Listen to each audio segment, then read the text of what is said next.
Hi, welcome. Enjoy the content, subscribe, and turn on notifications. Jack got home almost at 1 in the morning. The flight he took last minute had been delayed, and the layover in Denver only added to his exhaustion. He didn't tell anyone he was coming back on Friday, 2 days earlier than planned. He wanted to surprise Claire.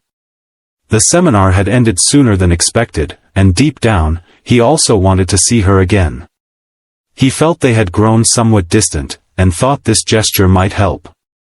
Even though he was exhausted, he drove straight from the airport to their house, with a faint smile on his face, already imagining her surprised look when she opened the door. But as he pulled up in front of the house, he found it strange. Everything was dark. Total silence. Up to that point, she could be sleeping. But as soon as he got out of the car, he realized something was off. The garage was open. And Claire's car wasn't there. That made his chest tighten. He tried to rationalize.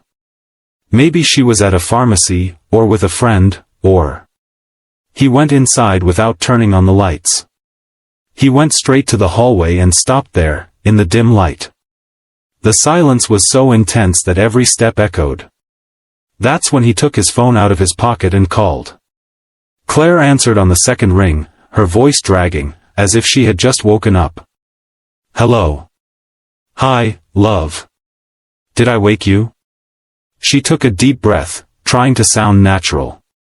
I was sleeping, yes. I'm already closing my eyes here. Jack stayed silent for 2 seconds, controlling his breathing. Are you at home? Claire didn't hesitate. Of course I am, Jack. Where else would I be at this hour? He walked to their bedroom without responding immediately.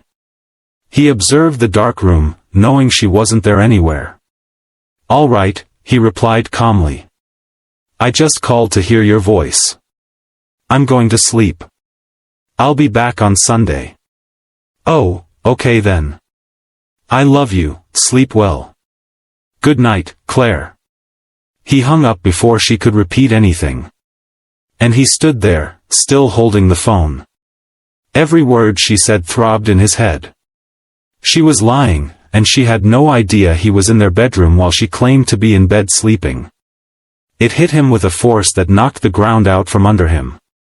It wasn't doubt anymore. It wasn't intuition. It was a lie. Cold.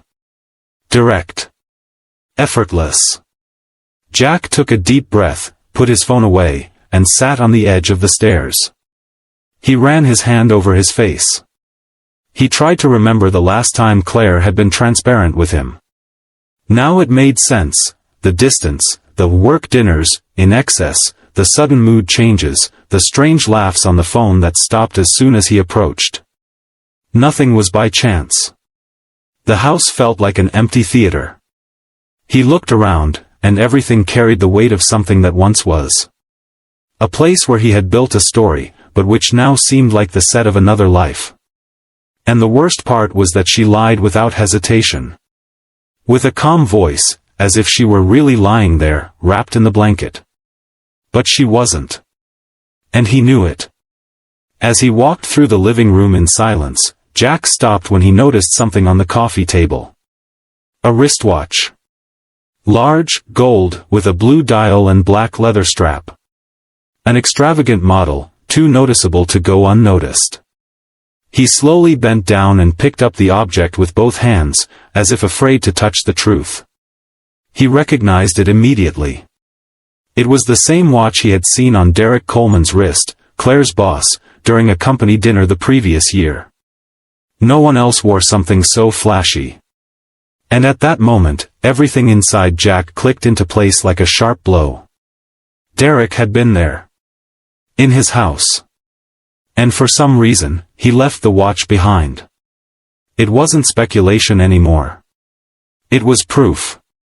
The betrayal had a face, a name, and now, a forgotten object that screamed everything Claire had tried to hide with her sleepy voice just minutes before. He lay down without taking off his shoes. He stared at the ceiling. His heart, which had been racing before, now felt heavy. It didn't hurt. Not yet. But something inside him was changing. He had always been a fair, calm man, someone who preferred dialogue. But this time, it wouldn't be with words. If she had the courage to lie like that, he would have the courage to show the truth. And no one would see it coming. Just as she never imagined, he was just a few feet away, hearing every lie, with his eyes wide open in the dark. Jack woke up early that Saturday with the plan already clear in his mind. The forgotten watch left on the table the night before was still there, like a silent witness to the betrayal. He stared at the object for a few seconds before putting it in a small box and storing it at the bottom of the desk drawer. He knew it didn't need to be shown. Words would be unnecessary in the face of what was about to happen. He sat for a few minutes, gathered his thoughts, and started making calls.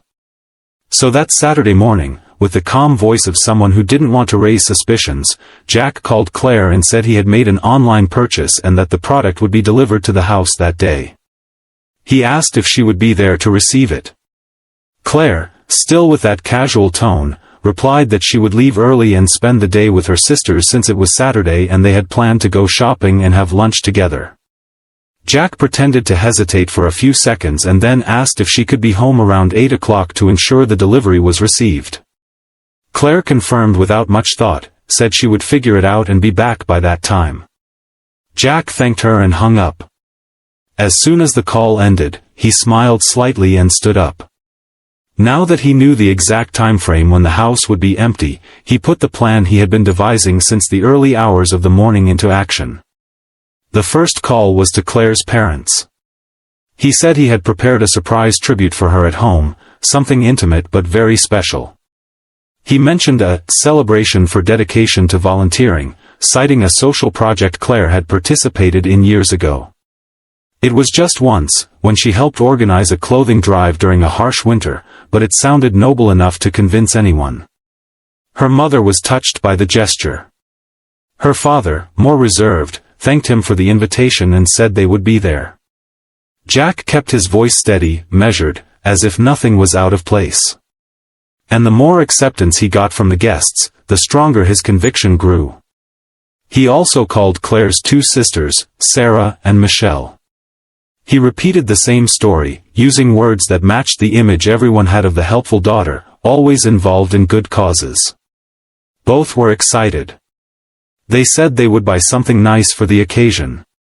Then came her friends, Amanda, Lisa, Rachel.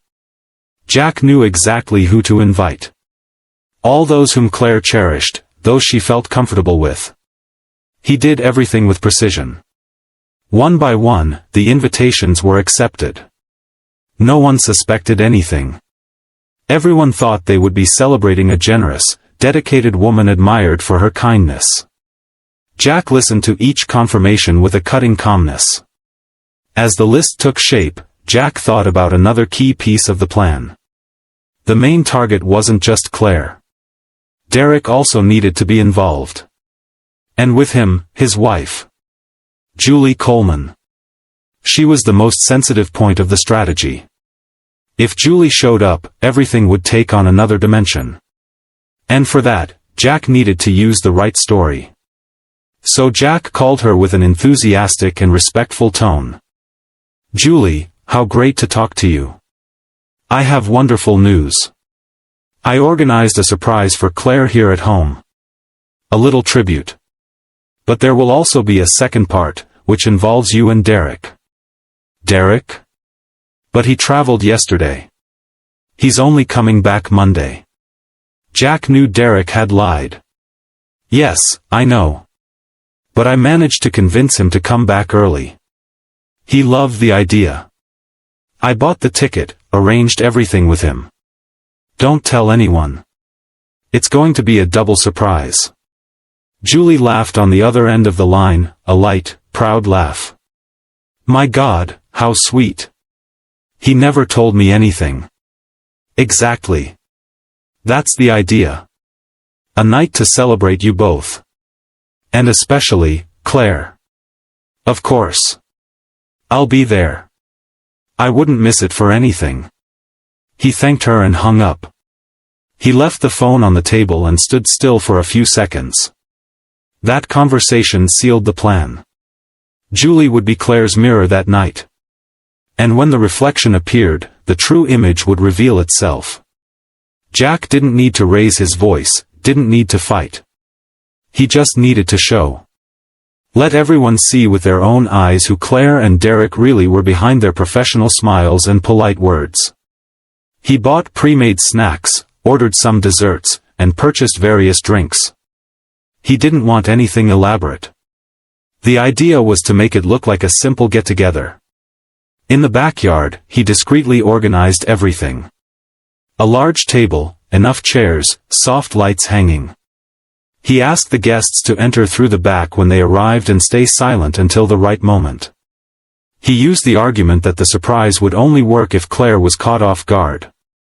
The riskiest part of the plan still depended on one variable: Claire